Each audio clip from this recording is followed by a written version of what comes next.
క్రోధంతో వచ్చిన నేను మీతోటి నేను ఎందుకు పలుకులిప్పాలా, ఎందుకు సమాధానం చెప్పాలా? నేను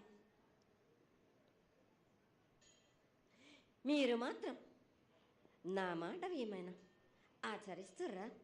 లేదు కదా. మీరు అడిగిన దానికి నేను ఎందుకు సమాధానం చెప్పాలి? కాదు తల్లి, నువ్వు బుద్ధులకి ఎప్పుడు సలహాలు ఇవ్వడం, ఆశీర్వాదం ఇవ్వడం, ఏం తక్కువ చేస్తున్నావని తెలియజేయడమే నీ ధర్మం తల్లి. తల్లుగా మేమందరం కొలుచుకుంటూ ఉంటే నీ అనవసరమైన ఆగ్రహం చూపిస్తే అది సబబైనటువంటి విషయం కాదు తల్లి. నువ్వు అనుగ్రహించే తీరాలి. మా తప్పులు చెప్పు, తప్పులు దిద్దుకుంటాం, పరిహారాలు ఏమిటో చేస్తాను తల్లి. ఏడేడు 2 మాసాలు అయిపోయింది, 2 వర్షాలు కూడా అయిపోయింది. నా విగ్రహ ప్రతిష్ట చేస్తానని మాట తీసుకుంటున్నారు కానీ మీరు మాత్రం చెయ్యట్లేరు. మీరు కానీ నా ఆగ్రహానికి మీరు గురి అవుతున్నారు. ఇప్పుడు మాత్రం నేను మీ మాట ప్రకారమే నేను సంతోషంగా ఆనందంగా సరిపెట్టుకుంటున్నాను.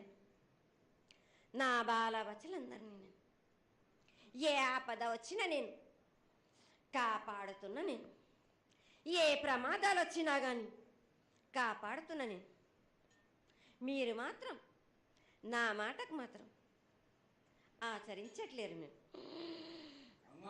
అది మాత్రం మీరు నాకు ఆ గ్రహానికి ఇస్తుంది. ఆచరించకపోవడం అనేది ఏం లేదు తల్లి. ఎసురుబాటు లేక ప్రతిష్ట చేయలేకపోతున్నామే తప్ప చేయకూడదనేది ఇట్లా కాదు తల్లి. ఒకళ్ళు ఇద్దరు అడ్డుపుల్ల వేసినందువల్ల ప్రతిష్ట ఆగిపోయింది. ఎవరు అడ్డుపుల్ల వేసినా గాని తొలగించేదాన్ని నేను ఇంకా మాత్రం నేను ఊరుకోను. నేను ఎవరు అడ్డొచ్చినా నేను వాళ్ళను మాత్రం తీసుకుపోయేదే కానీ వాళ్ళకు నేను చుక్కలు చూపిస్తాను. ఇంకా మాత్రం నేను మాత్రం ఊరుకోను బాలక. చాలా సంతోషం తల్లి. నువ్వు అండగా ఉండి చేయించుకున్న పక్షంలో తప్పకుండా నీ ప్రతిష్ట చేయించుకుంటాం. ఆగ్రహం వద్దు తల్లి. వాళ్ళు నీ బిడ్డలే, వాళ్ళు కూడా చల్లగా చూడాలి. తర్వాత ఈ సంవత్సరం పసిపిల్లలు బాగా అందరూ ఎలా ఉంటారు, వర్షాలు లేవు.